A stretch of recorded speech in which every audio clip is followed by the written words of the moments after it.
think, what's the opposite of a trauma?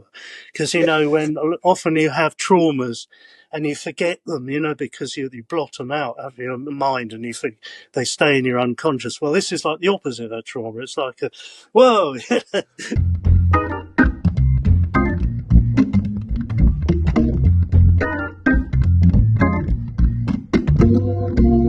Hello and welcome to the Keyboard Chronicles, a podcast for keyboard players. I'm your host, David Holloway, and I'm thrilled as always to be here with you. I've just gotten off an hour and 10 minutes or so with the brilliant Monty Oxymoron. So whether you're a fan of British music, punk music, keyboard players that cover a range of genres, Monty has that all and some more. It was a real thrill talking with him. We cover quite a bit of ground. We always do, but Monty also had a parallel career as a psychiatric nurse. He's played with a bunch of amazing artists and is just coming up to 30 years with iconic outfit The Damned. So, yeah, there's a lot to learn and find interesting in this interview, and I hope you enjoy it, and I'll talk to you at the end of the show. Monty, it's an absolute pleasure and privilege to have you on the show, sir. How are you? I'm very well, thanks. A little tired. We only just got back from Athens the other day. But, wow! It was a very quick trip. We just went over, did a festival, and came back again. How was the heat over there with the festival too? I know Europe's copping a lot of heat at the moment. Yes, it was very hot, and it was an outdoor festival, and the sun was actually shining on the stage at the beginning. But fortunately, it was sunset time, which looked really good. Actually, it was quite atmospheric. And once it had gone down, it was okay.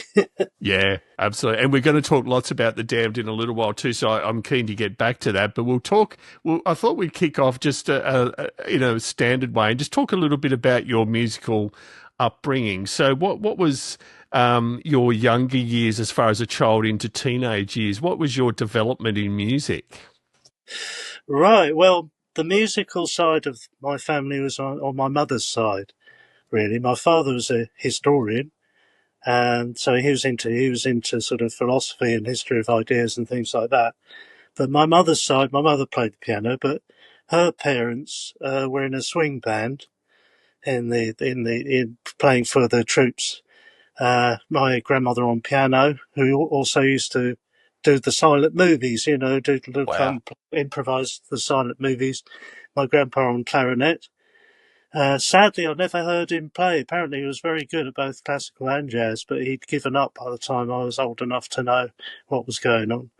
But then my grandmother would still play, and I remember I was having lessons and piano lessons, but I always had struggled with reading. I couldn't read. I'm sure I would have been diagnosed as dyslexic these days because I struggled to learn to read and write. And I never really mastered reading music. So my grandmother I was sitting at the piano and she said, listen to this. And she did a little figure and it's a bubbling brook. And I thought, oh, wow, this is what I want to do. I want to do that sort of stuff. So I did play for ages on the piano. When I was a kid, but also in the family was my uncle, Damien, and he was into the counterculture. So I was, about 7 or 8 years old, and he was playing me Pink Floyd. He had a pirate radio show in Cambridge, and of course they were local guys, So he was playing me that and Hendrix and Captain Beefheart and all sorts of stuff. And then later the early prog stuff as well. So he was really my key inspiration into music. Although I didn't really get into it properly until towards my teenage years. It kind of went into remission for a while, and we moved from Cambridge to Norwich and then to Hove next to Brighton. And it was there really I was watching Top of the Pops and so on, and it was the glam movement was going on. So my friend Henry had a load of Alice Cooper singles, which we really enjoyed, and I was listening to The Sweet and to Slade, and I heard they were playing they were number one at the time, and they were playing Brighton Dome, and I said, I want to go to that. So my poor mum had to take me because I was too young to go on my own. And it was fantastic because there was Alex Harvey band supporting, and that was my Wow. very first gig that I went to. And I've got to ask you, Monty, just as a major Slade fan myself, what are your impressions of that gig? Like, what stands out to you after all these years that really made an impression? Oh gosh, I suppose stage presence and just creating a sort of an event. I remember Noddy had little mirrors on his hat, and there were all these little reflections going all over the room. And also the Alex Harvey band, they were shining a big spotlight on the audience, and there was a bit of theatricality going on. It was just a great sense of occasion and the feeling that something special was happening on stage, something that was separate from the rest of existence. There's some small area and time and space for something different. Absolutely. And you mentioned Pink Floyd, and please correct me if I'm wrong, one of your earliest bands was a band called Punk Floyd. Just tell us about how you went from going to a gig to actually starting to play in bands. Oh, well, I suppose it was quite a long journey. Coming back to my uncle came to stay in Sussex, and I was telling him about being interested in the glam stuff, and he said, "Oh no, you don't want to be into that commercial stuff. Remember what I played you." And I went, "Oh yeah, I remember this." And so I started then. I think the first record I bought was Dark Side of the Moon when it came out, and I was delighted with the sound effects and things, and the clocks and heartbeats and explosions and all that stuff. And I liked hearing them play live when they used to improvise. So every song would be different. Um, After Dark Side of the Moon, they started to just copy the albums, which was a shame. I thought that spoilt it. But I worked my way backwards and got into the Syd Barrett stuff again, which I remembered from my previous, childhood, and also got into the Canterbury scene, a lot of like Caravan, Soft Machine. In fact, Soft Machine was my second gig I went to, and that really blew my mind. I mean, the playing was just astonishing, and all those buzzy organs and distorted electric pianos and things, and incredible drumming. That was John Marshall, who's sadly passed away now, but yeah, so I was getting into all that stuff. Captain Beefheart was another favourite. And so I think we just started mucking around with tapes, me and my friend Henry initially, mostly speeding things up, slowing things down, putting things inside the piano, playing several different radios at the same time, banging on things, that kind of thing. And we called that Moon Orchid. So he did a few albums of that stuff. And then later, of course, punk came out. And I was already listening to John Peel religiously before that. And so when punk came out, and initially I was taken aback. I thought, wow, what's this? This isn't, like grandiose prog stuff with references to mythology and loads of synthesizers and things. No, it's just different. And but I got into it after a while, and the Damned was the band that I remembered first hearing. Them and the Stranglers, and a lot of obscure bands who just come up and did a single and disappeared, like the Valves. They were one of our favourites, and the Johnny Moped Band, of course, are still going. And I think it was that do-it-yourself philosophy that made me start to actually try and write songs, and and so I started doing that, and initially playing everything myself, except on the early stuff, my uncle helped me with the drumming, playing the drums, and did the engineering. And after a while, we created some albums, and these were released on a underground cassette label called Acid Tapes in the 80s. And I got a little write-up in the Encyclopedia Psychedelica, which I was quite pleased with. So there was a kind of psychedelic revival going on. I mean, Captain had his solo albums going, and there was Julian Cope and Robin Hitchcock, all those. I loved all of that, and I felt as if I was kind of a part of that. and the Cleaners from Venus, who were also released on acid tapes as well. So that's kind of how I started out. It took a while before. I was very, very shy and very unsociable. So I played a lot of stuff on my own in my room for hours and then only went out if there was a gig and that sort of thing. Very anorak kind of geeky character, listening very, very intensely to music. But I did end up, first of all, there was a little band called the Second Attic, which was an acid folk trio, and we used to play in people's front rooms, basically, so that wasn't too scary, you know. But I sent one of my tapes to Kate Bush, because I was a fan of Wow. Kate Bush. Yeah, and she wrote back, which was really, really nice, and said she liked some of the stuff, and I should play live, and I thought, oh, right, where am I going to do that? But that was really nice and encouraging. And I think the second band I was in was a jazz band. It was the Trevor Kay Sextet. I think it was Sextet. Trevor Kay was an amazing saxophone player, so sadly passed away years ago now, but that was good fun. And then I went into psychiatric nurse training. And during that time, I was still doing my own recordings, but I also was in a band briefly called the Sweet Corn Experience, which played covers. Some of them were punked like In a Rut by the Ruts we did, and Roadrunner and things like that. But that was kind of fun too. And after that, oh yes, then after my nurse training, I met a tutor at the college who played French horn called Rod Payton. We became a good friend, and we had a duo together called Id, which was mostly improvised, so improvising duo, Id. By the way, all this stuff is represented on my Bandcamp, so if anyone wants to listen to it, it's all there. Brilliant. Most of the acid tapes and stuff with Rod and the second acid, all of that's all there, and my early experiments. In fact, even the stuff we did as kids, there's a little bit of that. The movement. Excellent. We'll be linking to that, yeah. Yeah, some very, very mad stuff on there, as well as some serious stuff as well.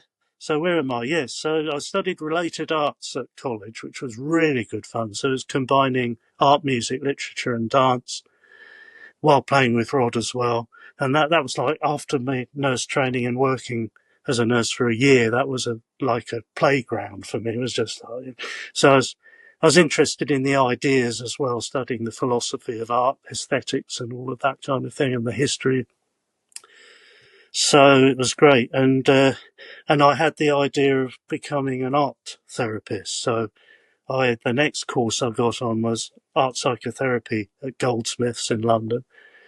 So I did that. And during that time, I heard about that Captain Sensible was playing bass with a chap called Dr. Spacetoad in the Albert pub on a Monday evening. So I thought, oh, I've got to check that out. So I went along and I thought, oh, we can join in with this with some percussion. They got no percussion. It got bass. They got Spacetoad playing guitar and mandolin. And this crazy chap called Roy who made synthesizer noises and dressed up as an army captain and sometimes as a bishop and all of this. So I came along banging like a African drum or something. Later, my uncle left me his drum kit when he went to America. He's been there ever since. And so this became a band, the Dr. Spacetoad Experience, with me playing drums initially until the drum kit fell apart after a while. And then I moved on to keyboards. But we recorded an album, Time Machine, which I think is a classic kind of English eccentrics, neo-psychedelic thing. And that's where, Monty, I'd love to ask you a little bit about the keyboard side. We're not a technical podcast, but I mean, I listened to, for example, the Live in Eviltown recording of Dr. Spacetoad Experience, and there's some amazing sounds in there, and I'm talking about groundbreaking stuff for its time, but even holds up well today. What were you actually using to do some of those sounds, and what was your learning curve with it? Oh, gosh. Well, we've been playing off and on for quite a few years, so I've got to think what latterly, maybe I've got this lovely little keyboard, little Yamaha job that I used for the Sumerian Kings as well, and it's a great little thing, and it's got effects that you can add on, echo and wah wah and all sorts of stuff, and beautiful to carry about. It's so light. The only thing is, it's being that small, you have to go up and down with the octaves to get enough notes. But it's a wonderful little thing. So I don't know if I was using that with the Evil Town stuff, but before that, I borrowed a keyboard from Roy, I think, because he had a room full of keyboards.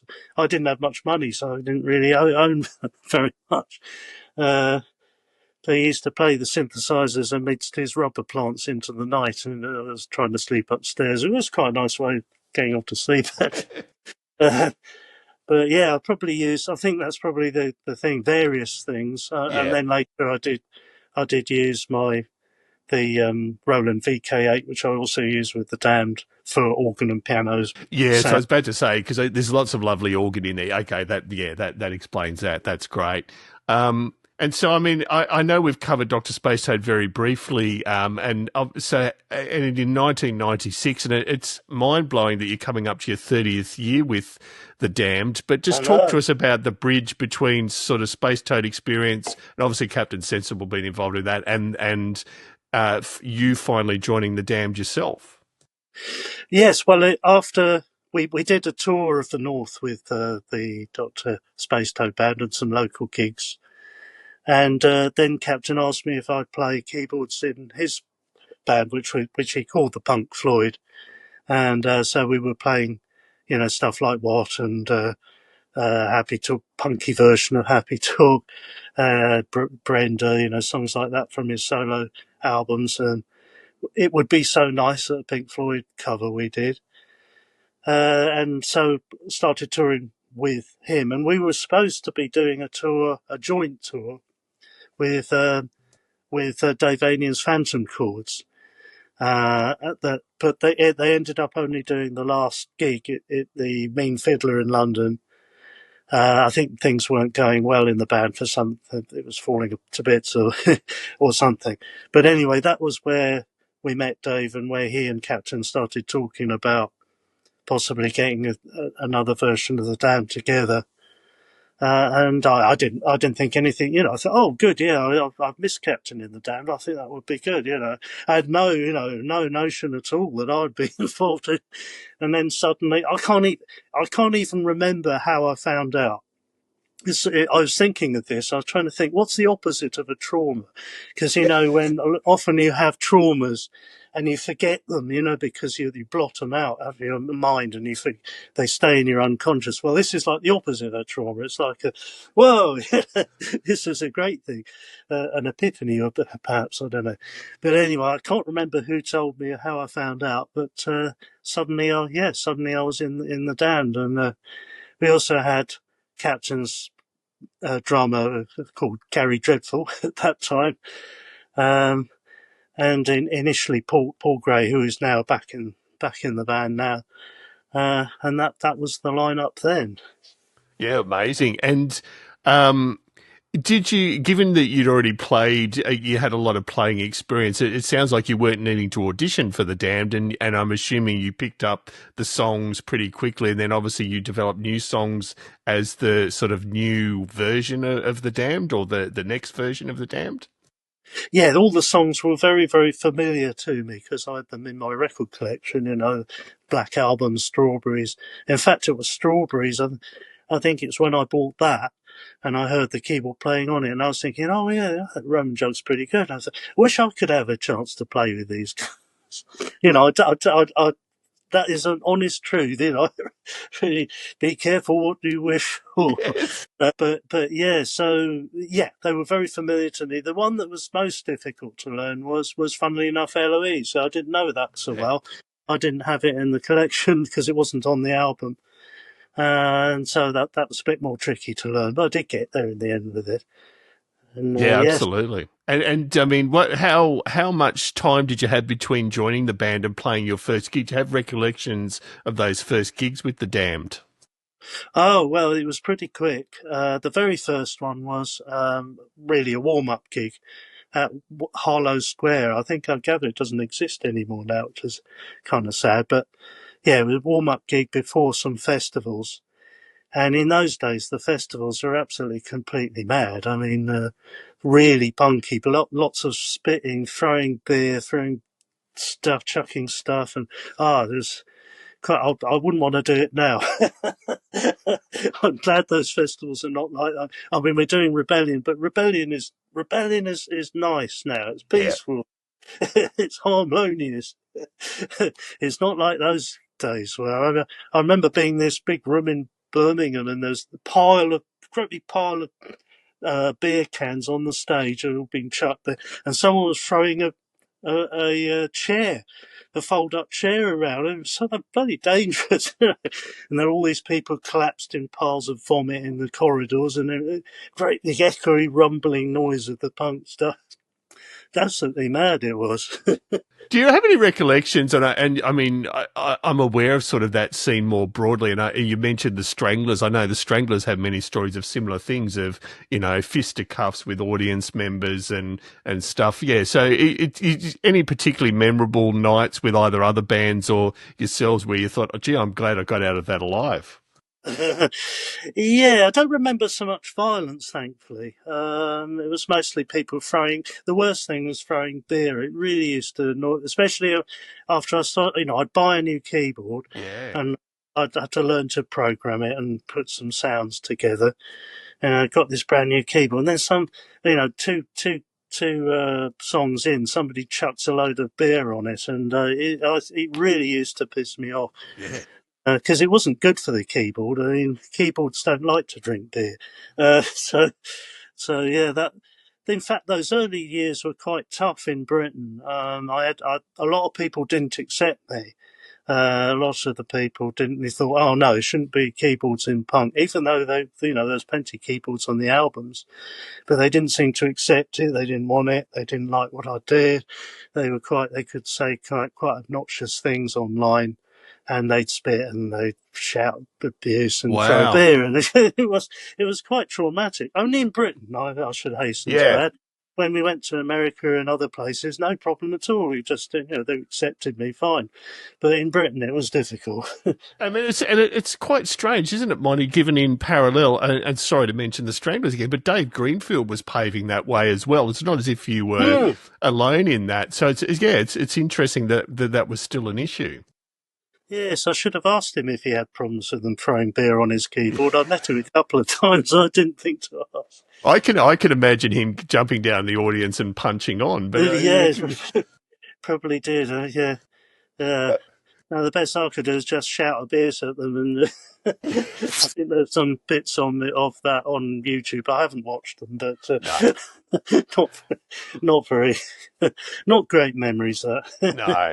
And over the past 30 years, though, or nearly 30 years, Monty, it's hard to encapsulate any band's career over that long a period of time. But how have you managed to keep things sort of fresh and still? I mean, you guys are still playing, as you said, major festivals. I think you're in Australia. It was only last year. You're doing Europe. You're all over the place. How have you managed to maintain success and also keep it fresh? And I assume keep it civil with each other, because every band has their challenges. Oh gosh, don't know how to answer that really. It's certainly, I think it. I don't know. It always seems to have a freshness to it. It doesn't. It never feels as if you're going through the motions. I think there was a period for a while when we just seemed to be going round and round the same venues and doing, but that's why you have to do new records. You have to give it a new thing, and that could take time. That's because you can't turn on inspiration. So we tended to be few and as Captain puts it, it's quality not quantity with the day. That's right. But yeah, doing new albums and putting in different songs, different old songs. Pinch used to be very good at the drummer we had for a long time. He took on a lot of responsibilities of like stage design, and sort of themes for particular tours. And suggestions of different old songs we could do. You know, some of the more obscure ones, you know, like Rabid or Lovely Money and things like that. So we managed to keep it interesting and on the whole, I think we get on all right. Yeah, good. It's a wood. I mean, as you know, every band has issues, and that's normal. And I certainly wouldn't delve into that. But it's just, yeah, look, I think it's amazing. And can I say, from seeing some of the footage from just your recent gigs, so obviously everything's on YouTube nowadays, and yeah, the energy is amazing, the stage design is amazing, and it really is honestly a fresh looking band, and I think that's no mean feat. Yeah, I know. And now we've got Rat back in the fold, Yeah. it is the band that I wish to be in. It's that lineup from Strawberry's back album, and yeah, it's quite amazing. I probably can't really say much about the new recording. No, that's Um, okay. there is some recording, and it sounds fantastic. It does sound really, really good, and Rat's drumming is amazing, and it just Yeah. oh yeah, I remember this now. I remember what this is supposed to sound like. Uh, and yeah, it's quite incredible. Yeah, looking forward to that stuff coming out. Yeah, it's super. Yeah, it's super exciting to have new recorded material coming out, and obviously, I'm not sure how much it coincides, but I mean, you've got The Damned as a band has its 50th anniversary show at Wembley next April. I'm assuming you've played Wembley before. Uh, Maybe with Motörhead, perhaps, because we supported Motörhead. Gotcha. I think, yeah, possibly did then. Only then, though. Never played it on our own, and never headlined it. No, and so I mean, yeah, I imagine you're looking for what sort of preparation do you need to do for a gig like that? I mean, I assume it's much the same as playing any venue, but obviously it's an enormous venue and it's an enormous occasion. So I assume there's a little bit more preparation involved in that. Yes, I don't know yet. We'll see. Yeah. I mean, I remember we worked quite hard for the one we did at the Royal Albert Hall. We worked hard on that. That was quite nerve wracking, and I just kept saying, "It's just another gig. It's just a few more people. That's all." uh, and we did fine. It was really good. So hopefully we can do that or do even better this time. Yeah, absolutely. And I do need to ask about your keyboard rig with the Damned. So, I mean, you're doing a lot of touring. What is your go-to keyboard rig that you use now? Well, I'm still using, as I mentioned, the Roland VK8. I'm very fond of it. I know my way around it well. Mind you, they don't make them anymore, and people keep saying I should try out a Nord Electro. Yeah. I did have a go on it. It does seem it's very good, but I can't get one at the moment because the local music store, Brighton music store, just closed down suddenly Oh, for no wow. reason. So we haven't got a proper music store in Brighton, which is crazy. But that's for the piano and organ kind of sounds. And then what I've changed in recent years from I used to have, I think I had a Korg, and then I had a Roland, and then I've moved on now to using a laptop. Okay. So on the laptop, there's a program called MainStage, and I had to have help to do this. I'm not very technically minded, so I had to go in the studio in Hove, Church Road Studios. My friend Julian, who's a absolute whiz with all of this stuff, and he helps me put the sounds together on the laptop. And then I've got a Roland keyboard to trigger the sound, so we're not actually using any of the sounds on the Roland. But the problem was the idea was that I could perhaps use any generic Yeah. keyboard to trigger the sounds, and we found no, it doesn't. It doesn't work like that. It really doesn't like using anything other than that Roland. I don't know if it's some problem with the program or what, but in particular, I can't seem to get to scroll the sounds up and down, and that's really important because otherwise I don't want to be holding up the whole gig while I'm fiddling around with the laptop trying Yeah. to get the right sound. And some of the songs, like Just Can't Be Happy Today, have two sounds in the same song. So I have to be able to go straight from one to the other. Can't be messing about. No, we might talk after the show, Monty. I'm a heavy MainStage user. Yeah, that does sound Oh, frustrating. So, yeah, we might have a chat after we record. Yeah, I might be able to help you okay. with that. Oh, right. Okay, Yeah. that'd be good. So, but yeah, so that's fascinating. You're using MainStage, and as you know, it has all the key sounds that you need, and I suppose makes it a little bit easy when it's working from a touring viewpoint, as far as you've just got the consistent rig. That's right. I mean, I can carry the laptop in my rucksack. So, but as I say, we still have to either get the same Roland to trigger it, or else bring one with us, which is kind of defeats the purpose a Yeah. little. Yeah. Absolutely. And I know aside from, I mean, I know you've got a busy year coming up with The Damned, but you also are known around Brighton for your work with the Sumerian Kings. So tell us a little bit about how that came about and the itch that scratches that's a little bit different from The Damned. Because I've listened to some of the live videos and it's certainly a different sort of outfit. Yes, well, that's one of the things that came about. I've always been trying to find the scenes in Brighton where things are happening, you know. So the first one was the Zap Club, and that's where I met Captain the first time. He was attending Robin Hitchcock gig, uh, and he used to come along to the platform night where I used to perform.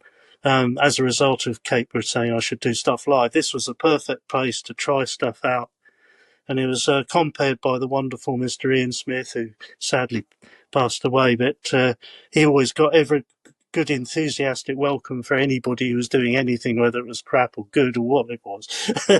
And the Zap Club was amazing. There was so many different kinds of performances of every sort, in performance art, poetry, dance, stand-up comedy, music, everything.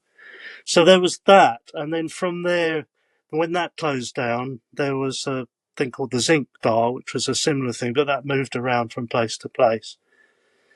Then Club Spacetoad at the Albert, and then after that, there's a thing which is still going now called the Real Music Club, which was, I think it was set up to fight against the kind of DJ dominated culture that had become about in Brighton. Suddenly they weren't bands anymore and posters, it were all DJs, you know, it was all discos.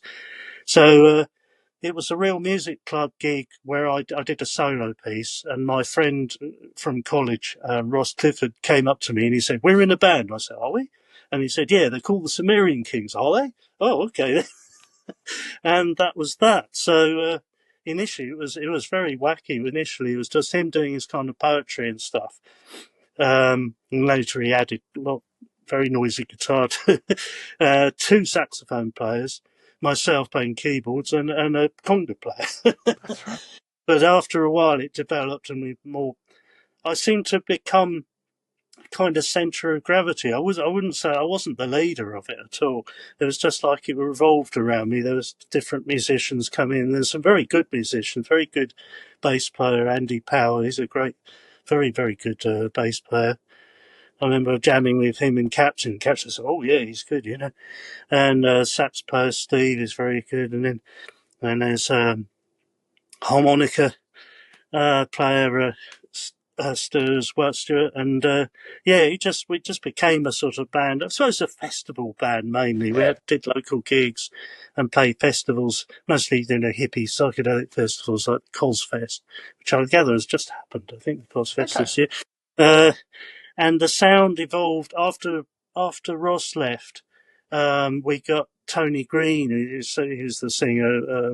And he had a voice very much like Captain Beefheart. He could do kind of about Captain Beefheart's way of, and it's very improvised. I mean, the songs would be different every time. Basically, they'd be a bass riff and there was some lyrics, and that was it. You know, whatever else happened. Um, which could be really, it varied. It did vary. Sometimes it could just be a big noise. You know, just everybody playing one. Ah! And everyone fighting for trying to get a solo in somewhere. But sometimes when it worked, when people were listening to each other, it could be really brilliant. You know, the Yeah. sound of, "Oh, this sounds good." You know? But I'm not sure if the band is still going. I kind of withdrew from it because they started rehearsing further away from me in Lewis, and I didn't have so much time. No. But they got after Tony Day, they got another singer, Joe Moon, who's from a band called the Noir Mates. I think Andy's playing with them now as well. And they sounded really good without me, I thought. I went to see them play and I thought, they don't need me. That's fine, yeah. I'd say you've been modest, but yeah, fair call. But whether they're still going or not, I'm not sure. The Noir Mates are, but I'm not sure whether the Kings are still. Oh, talking about the Kings, that's how we got friendly with the author Robert Rankin, who writes these very, very funny spoof science fiction come fantasy books, and one of them, the Sumerian Kings were in one of them because he saw the name on the wall. And he thought, I need a name for a band for this band in the book, and he took to the band. And fortunately, he came to see us, and he liked us, and he's very into Beefheart and all the older music, Arthur Brown and Hendrix and all of that stuff. So it's perfect for him. Nice call out. No, I love it. Love it. And just, I did neglect one question, Monty, in regards to The Damned, and you mentioned there's maybe some new recording in that. What is the creative process and the recording process for you guys now being so well established? I mean, do you have fairly well delineated roles around who writes what, or is it a bit more fluid than that? No, I think it's pretty fluid. I mean, I tend to get a bit marginalised because of my problems with tech, because I mean the others can create files and send them to each other, and I don't know how to do that, which is really annoying. I just have sort of certain blockages with tech stuff, so I have to go into a studio if I want to record stuff. I have got a hard drive machine, so I can do stuff at home on that. But when it comes to actually mixing it or making it into something you can send to someone, I have to do that. So that makes it a bit more difficult for me. I mean, Captain's always got ideas, and he's always recording stuff. Never seems to run out. Dave seems to be more. When he's inspired, he's really inspired. Like the last album, Darkadelic, who just had loads of great song ideas. And he just came into the studio with them. We had to learn them on the spot, which was quite difficult with some of them. But yeah, sometimes he hasn't got any ideas, and sometimes he's got loads. And no, I think it's fairly democratic, really. Just whoever's got good ideas, and they get used. Yeah. No, that's great. And just you mentioning needing to learn new songs, because you're a band that does keep creating and you do mix up things with your set list.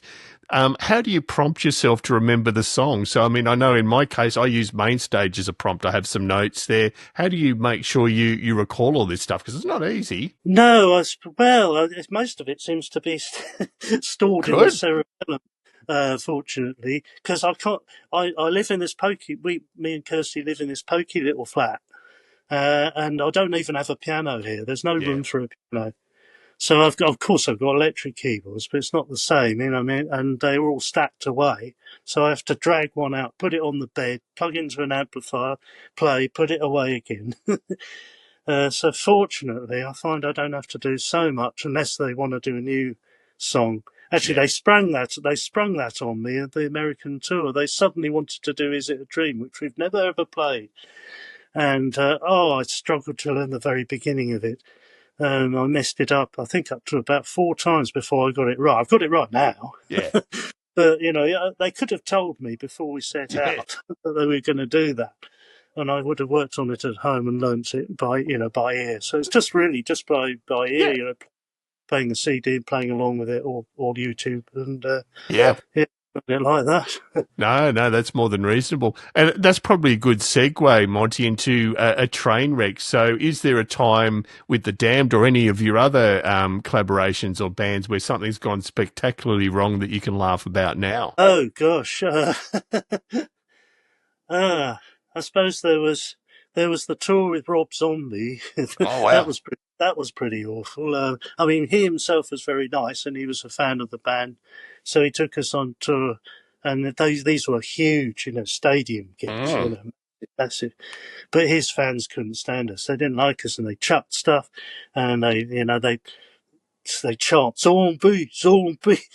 Wow. And I just remember them throwing coins, which is really quite painful if you're hit by a coin at speed.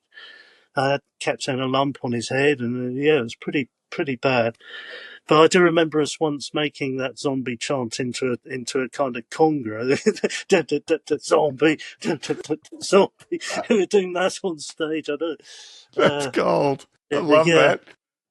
that. But yeah, we can kind of laugh at it now, but it was pretty tough. Yeah. You've probably prompted me on a question I hadn't thought of, Monty, and that's you mentioned supporting Motörhead, Rob Zombie. What are some of the memorable either support or co-headline slots where, there wasn't either a great match musically or just it was a really good match and it was memorable for you? Any highlights for you there? Oh, definitely most of the Motörhead ones went very well. Yeah. Remember, I think the very last one in Paris, it must have been one of Lemmy's last gigs, with maybe not the last one, I don't know. That's a good, yeah. But that went really, really well, because normally we didn't go down well in Paris, but this time it was really great. We also supported, there's a band called Die Ärzte, the Doctors in Germany. Okay. And nobody knows them here, or perhaps anywhere except Germany. But in Germany, they're huge. They're a bit like the police in Germany. Wow. Yeah, huge. So we played some spectacular places. Like there's one of Hitler's, places where you do the rallies, and then there was a big place called Ferropolis where they got these huge machines, Nazi sort of machines, and that's an extraordinary, like a kind of dumping ground for all these dinosaur-like structures. And I remember there was the sunset there was amazing, and then there was a big red moon came up, and it was all very. I didn't have the iPad then, sadly, to take any pictures of it. But that was really good. Yeah, and I mean, I know bands don't necessarily hang out, but you mentioned Lemmy and Motörhead. I mean, you're a smart guy. Lemmy has always come across in interviews as an incredibly smart guy. I imagine he would have been great for a conversation if you had the opportunity. Well, that's the thing. We didn't really have the opportunity. Latterly, his management were very good at keeping everybody away from him. And we were kind of escorted down at the end of the tour. And he said, I remember him saying, yeah, Motörhead and the Damned, the best lineup ever. He would say that. But I also remember the first time I met him, he came backstage in the House of Blues in LA, made straight for the whiskey. And he said to me, "Oh, you're the keyboard player. I don't trust keyboard players." But then we did the gig, and after the gig, he came back again, and he said, "That was great," and he shook my hand. So sign of approval. There's a moment in the film, isn't there, the Lemmy film, where we're playing with him, and that's right. Play neat, and but unfortunately, the scene cuts out just before he shakes my hand on stage. I thought, oh, bang! There goes my rock and roll credentials. Exactly. But he was nice. He was a very, very nice chap. Yeah, seems like a super smart guy too. I do need to ask you, Monty, having been in the industry for quite a while now, we always like to get the wisdom of more senior players. If you had any advice to pass on to younger players entering the industry, what would it be? I think I would say, well, to young people in general, I'd say save some stuff for later. You don't have to do everything all at once. Do all the drugs and everything. No, don't save some for later. I'm saving acid for when I'm 80. Good idea. But I suppose the other thing is that the problem is getting enough rest. You don't want to party too much, because if you're burning at one end and then you've got to travel and do the next gig, it can get very, very stressful. Obviously, when it comes to drinking, there's a balance there as well. You need to be in the Goldilocks zone, where you've just had enough to be a bit more disinhibited and into it, but not too much. In the past, I did tend to overdo it a little bit. Yeah. And got told off by Mr. Vanian. In those days, though, everything didn't end up on YouTube. This was before YouTube. But now, everything can be on YouTube, so you can't afford to do a gig where you mess up because you drunk too much. Just kind of, or get stoned or anything, Yeah. whatever it is. No, great, Yeah. great perspective. And I do need to ask you, I mean, what is a typical day on tour like for the Damned? As you know, most bands, you spend 22 hours of the day waiting around or sleeping, and then you play for a couple of hours. But it's sort of, is it a little bit more civilized now from a viewpoint of, it's not too physically much of a strain? Or, I mean, as you get older, it gets harder anyway. But yeah, just But, interested in a typical day on tour. well, it depends on how we're travelling, because obviously, I mean, the last big American tour, me and Captain were both on the tour bus with the crew. And, I mean, that has its disadvantages, but it does mean that you can do most of the travelling overnight. So you wake up in the place where you're going to do the gig, and then you've got some time to look around and relax a bit, which I find a lot better than having to be in the van for hours and then do sound check and then try and scramble for something to eat and do the That's gig. right. The disadvantage of the tour bus is that you can't produce solids on the toilet. No. So my bowels being worked like clockwork. So as soon as I wake up, I have to I have to go around very uncomfortable trying to find somewhere Yeah. to release. I mean, sometimes the club is open and that's fine, but other times, wandering around some strange town. Yeah. Well, where's a museum, station, anything, just to find a toilet. No, that's a very valid point. And for the sake of our listeners and viewers, before we started recording, Monty and I mentioned to Monty that I come from a nursing background, and you mentioned, Monty, already that you trained as a psychiatric nurse, and you continued to work in that area up until relatively recently. Just tell us about, there's two questions I want to ask there, the impact that career had on your musical career or vice versa, and then what led you to finally sort of calling it quits on that part of your life?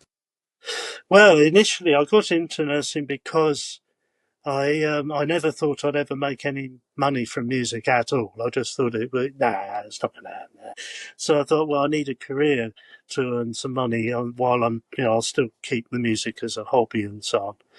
And I wanted to do something that was meaningful. I had a horror of doing a job, just going someplace and doing something which you were alienated from, in the Marxist sense. You don't have anything to do with the product or the thing. But at least in nursing, it's meaningful, is it? And I was fortunate enough to be led into that by a woman having a breakdown in the job. That I was on a community scheme during the Thatcher years, because there were a lot of us unemployed then, millions of us. Mm. So we were doing this community scheme just, it was just for a few months to get us off the dole. And a woman came into work and she said, I've got till 9:45 to save the universe. And I thought, whoa, what's this? Yeah. That's interesting. And so I heard she'd been admitted to hospital. I visited her, and that's how I got interested in that and in psychology and psychotherapy and all of that. And so it was a real boon being able to do that because, I could do agency. I didn't really like agency much because you're in a different place every time Yeah. and you could no continuity. But some places have what's called a bank, so you've got a reserve of nurses, and it used to work perfectly. I ended up working for people with dementia in the end Okay. in a nursing home, and I'd go away on tour. I'd tell them I won't be available then. I'll be available when I come back. And come back do the nursing, and it was a nice mix. It was different, such a different experience. Oh God, I remember one time I was cleaning this chap up, Yep. as you do. And I think he has schizophrenia as a bit. I was saying, do you know what I'd do when I'm not doing this? Yeah. And he was in fits of laughter. I don't know whether he believed me or not. So I go on tour, play music with him. He was just in fits of laughter. So you never ran across anyone, Monty, that was actually aware of the band? Because that would have been a bit strange. That was more usually relatives. Yeah, Yeah, so relatives yeah, are, because the people, I mean, it is catching up, but yeah. at the time I was working, it was more.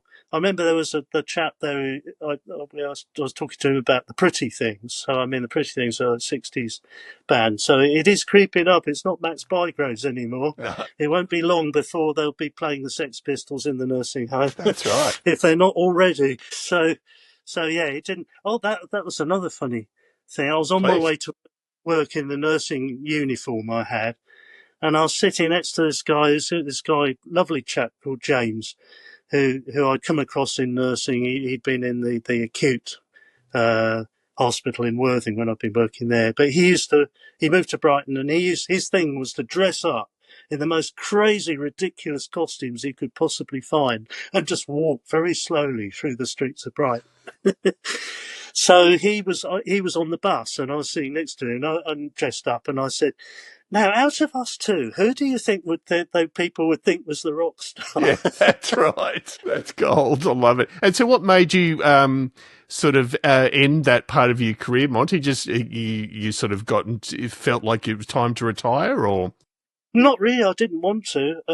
I mean, during the lockdown period, it was an absolute, it was an absolute lifesaver because we couldn't gig or anything. mm, And I couldn't go out or do anything except go to work. And yeah, so at least there, I had some social contact and could still earn some money. But it all went a bit weird. I got into teaching. I got very interested in what's called person-centered care. oh, yeah, So what I'm thinking about, what's it like? What I'm trying to teach people. What's it like to be a person with dementia? What is it like to be receiving care from us? What's it like for them being in this place? These kind of things. So I was teaching some things. It was all going pretty well, but I think some people didn't like the fact that I was stepping outside of my role. okay, It was kind of more management role, and first of all, they insisted that we do this Boots Online course about medicines. I'm not oh that yeah, interested in medicines, and I struggled with this. I couldn't pass. You had to get every single question right on the online thing, and I couldn't do it for it. So I stopped for a while because of that until a fellow yeah, nurse, not the management, a fellow nurse helped me pass this thing just by sitting with me, making a cup of tea now and again, just saying, working through it. make a note of this and that, not doing it for me, just No, being supportive. And so I got back into it, but I'd found by then they'd introduced these 12-hour shifts. uh, So what I always used to do was afternoon shifts. It was yes, perfect for me. I could, because I have trouble sleeping sometimes. I knew that if I could lie in a bit and come in, sit in the staff room a bit, do a bit of meditation and prepare myself, and then do an afternoon shift. Because I did find it stressful. yeah, The responsibility mainly was the thing. I did find I wasn't the best nurse clinically. I was better at psychology, and so suddenly it was 12-hour shifts, and they weren't letting me do half days anymore. yeah, So I thought, well, if I could do 12-hour, I might try doing nights because at least I'll be alert at the beginning of the shift and not at the end of it. But I wasn't coping very well. no, It was getting so tight at the middle of the night. I said, oh God, this is yeah, really hard. I can't stay awake. I can't concentrate.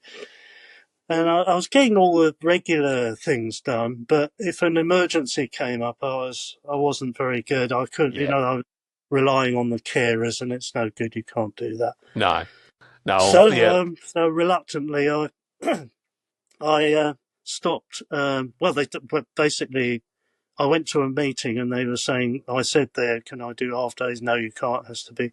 So the next meeting I didn't bother attending because I thought, well, I haven't got any shifts. yeah, And then suddenly they sent me a P45 after having worked there for 20 years. My P45, no good luck card or nothing like that. Nothing, just yeah. that. It's a It's a shame. P45. Okay, yeah, that's it. So I Well, did I mean, look for yeah. I did look Let, for other places to work, but I didn't find anything.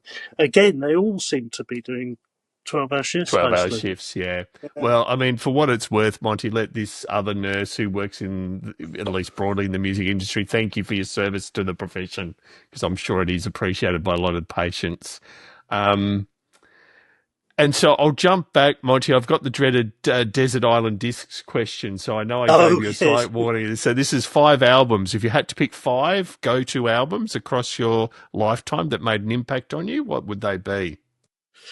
Right. I mean, this is very difficult because I have a very, Yeah. very eclectic taste. So, I mean, I can spend like 3 hours in Amoeba Records in the States, just looking, because I'm looking everywhere. I'm looking in the classical section, I'm looking in the jazz section, the rock section, the experimental section, electronica, anything, all sorts. There's something everywhere. So to try and hone it down, but I'll try and I suppose I'll pick, like you say, ones that historically, I think I have to pick a Pink Floyd for that. So it'd be Piper at the Gates of Dawn, the Sid Yep. Barrett Pink Floyd. Definitely, I still love that stuff, and it was the love of Sid that got me, friendly with Captain, and we played the tribute for the Madcap's Last Laugh, and the Floyd were there, and all sorts of people were there. Mike Herron of the Incredible String Band, and Robin Hitchcock, the guys from Blur, all sorts of people. And that's worth a quick discussion. I apologise for not bringing that up. So yeah, Right. so tell us about your recollections of that night, and yeah, what were the highlights of that night for you? Oh well, there's several things. One of them was meeting Kevin Ayers, because Captain's a Yeah. big Kevin Ayers fan. Well, and myself also, and they got on great, And Captain wasn't feeling very well. I can't remember what he went to, and so Kevin said, "Come into my dressing room." And he had this doctor's bag, and he opens it up, and it's just full of tablets. So try one of these. So that was really nice. He was great. No, I know. Yeah, and I was talking to him a bit about David Allen, because I'm friends. I was friends with David Allen of Gong, and they were obviously we were in the same band right at the beginning. I suppose just being on stage at the end of that Yeah. with everybody. Yeah. Everybody except for Roger Waters, who buggered off. Uh, but we did a version of Bike, and appropriately enough, because there were so many people on the stage, you couldn't hear one side of the stage what was happening to the other. So we Yeah. all went out of time and fell apart, and it seemed appropriate, Did. for Sid Yeah. Barrett finale. No, thank you. That's excellent. So sorry, I'll move you back then to the Desert Island. So yes, Right. Pipers So of the that's Gates of Dawn. That's great. Yep, that's a good yes. pick. Now what else did I think of? Oh, yes, I've got to have a Frank Zappa. I love Frank Zappa. Great. But I mean, if you're a Frank Zappa fan, you're very lucky, because there's always new stuff coming out. It'll There never run is. out, so it seems.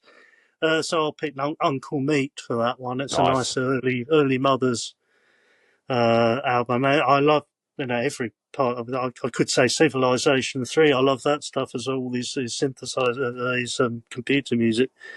But yeah, and Uncle Meat's a good album, so I'll pick that. And I did meet Jimmy Cole Black, one of Wow. the drummer of he was playing with the Muffin Men, and he was a nice chap. And he used to paint houses with Arthur Brown out in Texas. Wow. Yeah, yeah. So that's Uncle Meat. What else? I think I should pick a Terry Riley, Persian Surgery Dervishes, I think it's called. There's a double Okay. album, the improvised Terry Riley. What can we say about him? And I always think of the saying that Picasso said of Cézanne. He said, "He's the master of us all." And when I think of Terry Riley, I think, yeah, musically, he's so influential on all that minimalist sort of Yep. improv stuff that he did. And he's still going. He's still alive and playing. Wow. Yeah. Did actually meet him a few years ago Okay. when he played a local gig, and he looks great. He's really, he's very, very sprightly. He obviously looks after himself well. So yeah, long life, Yes. longer life to him. Terry Riley. What else? What else? Oh gosh, oh yes, of course. I've got to have a David Allen of Gong. Yeah, love Gong, and Gong is still going. He passed the mantle to Carvis, as a chap from Cardiacs, and they've got a new Gong now, which are really good. But I think I'll pick. There's an album called David Allen N'existe pas, Okay. It means that doesn't exist, Oh, which is boy. a crazy conflict. I mean, who else would think of a concept like that? Of non-existence of the, it's a kind of death of the author, isn't it? Yes. And even on where the credits are, it says what the tracks are by. He makes it by Gilly Smith, not by him, because he doesn't exist. But That's it's a right. crazy album, very interesting album, mixture of styles, and Excellent. partly the sort of acid folk, very peaceful sort of spacey acid folk stuff that he'd been doing before that, but also some weird jazz stuff and crazy poetry and all kinds of interesting things. So David Allen Exist Par, I'll have that one. And then finally, I guess I should have a damned album. I'll pick the Nice. Black, Black Album? because I think it was the Black Album that I realised that, oh yeah, this is they're into the prog stuff as well. Yeah. I can hear it, No, I love it. Great picks. Thank you for those. Because our listeners love hearing about all the picks and they listen to them themselves. So, yeah, thank you very much. And our last question is actually a 10-parter, but it's what we call our quick fire 10. So 10 short and sharp questions with hopefully 10 short and sharp answers.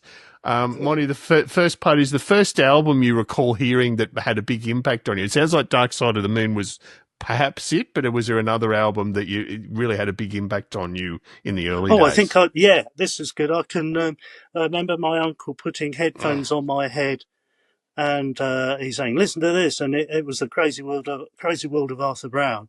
So there's this Gotcha. crazy wind and weird stuff, and then there's atomic explosions in my brain. Wow, what's this? And then fire, God, it was a trip. I mean, yeah. Yeah. And No, he's great still pick. going too, bless him. He's still working hard, and he should be. There's so many musicians and artists that should be celebrated in British music, and Yes. don't. I don't know why. It's very. I mean, the Damned being also being so. Agreed. Yeah. Yeah, but Yeah. yeah, that really did make an Make an impression impact. on me. Yeah. No, thank you. Before, let's use The Damned as an example. What is your most important pre-gig ritual? So nowadays, what do you need to do to feel settled before you go on stage?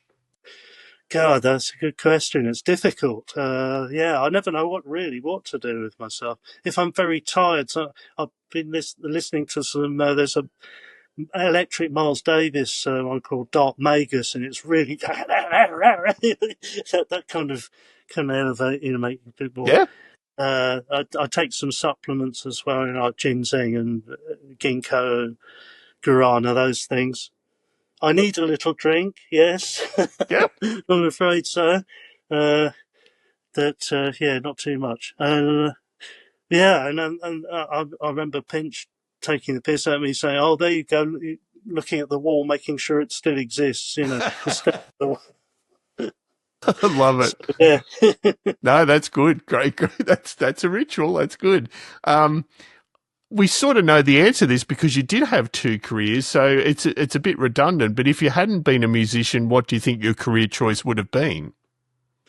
Right, yes. Well, obviously, yeah, the nursing. I do miss it, by the way. I mean, Yeah. I miss aspects of it. I don't miss so much the responsibility and the medicines, endless medicines. Oh Yeah. God, I do never want to see another bloody tablet. I was more into the psychotherapy aspect of it, trying to understand where people are at.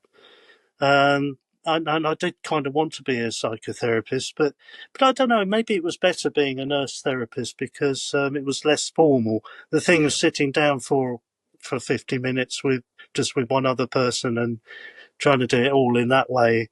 It's very formal. It is. Yeah. uh, but I was always very interested in understanding psychotic people, and there's a Yeah. tremendous literature of that, and it's fascinating reading. Yeah. Absolutely. Donald Winnicott and people like that, really go into what people's experiences are and trying to find meaning in them. Yes. No, great answer. If it's at all possible, Monty, the favourite tour you've ever done as a musician? Oh God, can I remember?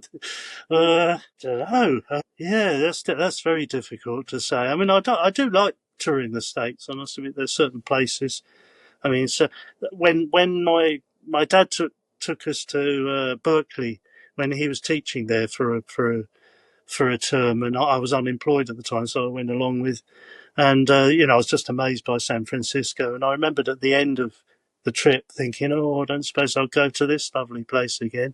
And of course, I've been back loads of times and I've got friends there and everything. It's really nice. So I always like going there, and America, yep. some of the other places. We recently went New Orleans. That's really good fun. Great. New York's always good. Yeah, I think I like playing the States. Yeah. Yeah. No, that's great. And an even more impossible question, a favourite gig you've ever done? Oh gosh, I mean, there's so many, but I always come back. I think all of us come back to the particular festival near Canterbury, which was hosted by Arthur Brown, and Love were playing there, and the Electric Prunes were playing there. So both of them bands that Dan had done covers of. And there was a version of King Crimson that was very good. The Stranglers were on just before us. That was funny. I remember we were larking around in the dressing, one of those makeshift dressing rooms, and he peered over the top, and he's, "You lot are having a lot of fun, aren't you?" He's a serious guy, JJ. Yes. Yeah, we loved that one. I think we all loved that one. We thought it was a very good festival, that particular. Yeah. No, great. And I think you've already called this out to some extent, but a favourite city you've ever played? And I know that's hard when you do so much travel, but it sounds like San Francisco's up there. Oh, yes, definitely San Francisco. Melbourne I like Yeah. Melbourne. Yeah. That's where Dave was born. Yeah, God, where else? Oh, it's difficult. Actually, the last time we played a festival near Essen, I ended up quite liking it. And I mean, it's a little bit like, Rat was saying, it looks a bit like Crawley. It is a little bit like Crawley. But it had a very good record store in there. And so I bought some La Dusseldorf records from there you go, Essen. Love it. No, that's great. Name a song that you used to love, but you've probably played it to death now and would happily never play it again. Oh, should I say that?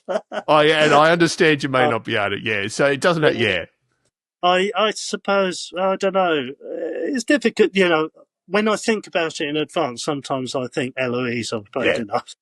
But then when we do it, sometimes that middle bit, there's a middle bit where there's a bit of room for a little bit of improv.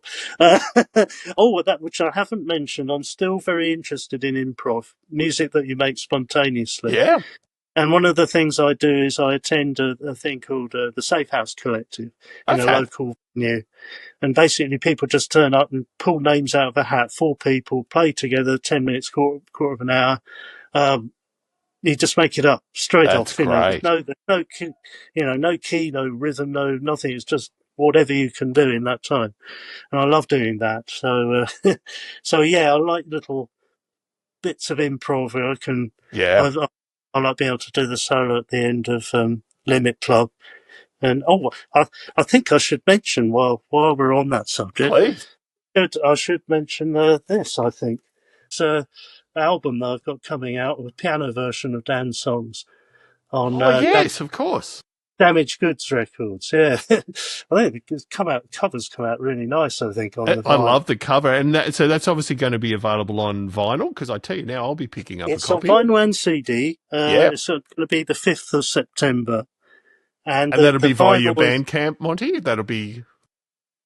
No, it'll be through the company. Oh, through the record. Yeah, of course. So the vinyl is obviously shorter than the CD. The CD's got extra tracks on it, including some improvisations dedicated to the members I've played with the most. So there's one for Captain, one for Dave, one for Paul, and one for Pinch and Stu on there, which is very percussive. So. Yeah, so I've got that coming out. I thought I ought to plug that, shouldn't I? Really? No, you absolutely should, and we'll link to it as well. No, that's amazing. And so we're on the last 3 parts of the Quickfire 10. A favourite music documentary or movie is the one that you quite enjoy watching? Oh God, that's really difficult, actually. You mentioned the Lemmy doco. Yes, I've never seen it all though. No, I haven't seen it in its entirety. Oh gosh, oh blimey. Oh yes, okay. Let's Pink Floyd in Pompeii. That's kind of fun. Oh yeah, where they're playing in the amidst all the ruins and all of that. Yes. No, good Yeah. pick. Name one thing you'd like to see invented that would make your life as a keyboard player easier. Oh, really? I can make one suggestion, Monty. MainStage automatically detecting the keyboard you're using and adjusting to fit. Exactly, and so that the sustain pedal does what it's supposed to do, and Yeah, the two buttons are selected to go through. Yeah, that would be really helpful. Yeah. yeah, there we go. And last but not least, your favourite non-musical activity or hobby. What keeps you sane outside of music? Well, I study a lot of philosophy, and since I left nursing, I discovered Substack. I don't know if you know Substack, Yes. Yeah. blogging site. I gather John Cleese uses it amongst other people, but you can write anything you want there. So I've been writing stuff on nursing theory, ideas of nursing Oh, theory, wow. and also philosophy. And my favourite philosopher is this chap, Maurice Merleau-Ponty. Oops, there we go. And he's a phenomenologist, Okay. and his thing is understanding how we what it's like to be in the world as an embodied being.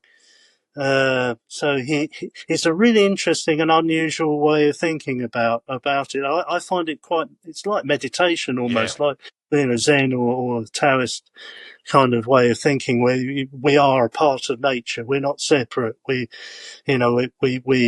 in nature like the heart is in the body.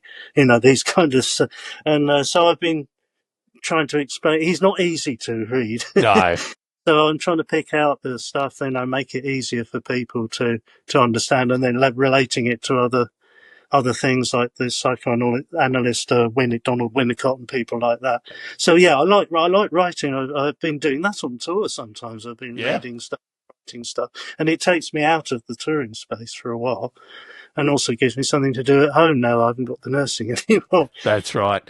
I mean, I think it's fair to say, Monty, you've inhabited a lot of spaces over your career, and there's a lot more to inhabit. And I can't thank you enough for even giving us this hour and a bit to go through just part of it. It's been hugely appreciated. And I could sorry, can I just mention please. on the sub, in case anyone wants to read them, they're under my real name, which is Lawrence Burrow, rather than Monty Oxymoron. So I'll find that and link to that. So that's on Substack. Yeah, I'll find that and I'll make sure the link's there. That's great. So you can't thank you enough for that. It's been absolutely amazing. And I know you've got a big tour of sort of US, Canada, and then Wembley next year and lots more to come. And hopefully we will also see you again down in Australia. I know it's relatively recently you were here, but hopefully we get you back down again. Yeah, that would be good. I remember David Allen used to come and see us when we used to play there, which was really nice. Yeah, so no, can't thank you enough. And there we have it. I hope you enjoyed that interview. As I mentioned in the introduction, Monty covered quite some ground across many genres and different perspectives on life and a lot more. So I cannot thank him enough for his time. It's just, yeah, it's really amazing with some of the keyboard players we interview, just the breadth of their careers. Well, pretty much all of our interviewees have had enormous breadth across their careers, and I certainly wish for those of you out there like myself that maybe haven't had that breadth of career that you enjoy hearing about how it works for those amazing artists. Speaking of amazing people, we do want to thank our gold and silver supporters. So the amazing Tammy Catcher at Tammy's Musical Stew. I think I've said the word amazing now 28 times in this outro, but it does apply to Tammy well and truly. Dave Bryce, the team at the musicplayer.com forums. Definitely do check out the Keyboard Corner in particular. It's just such a font of knowledge for everything keyboards, and I'm a proud member of 20 plus years standing. And then we have the excellent Dewi Evans from the sunny land of Wales. Thank you, Dewi. Dewi's involved in a band like most of us out there and is playing some gigs over the UK summer, which has been great to see. So good on you, Dewi. And last but definitely not least, Mike at Midnight Mastering. If you are creating your own work and you need a high quality job for not an exorbitant price, then Mike's the guy at midnightmastering.com. Most importantly, thank you as always for listening. We'll be back again in another week or two. And until then, keep on playing.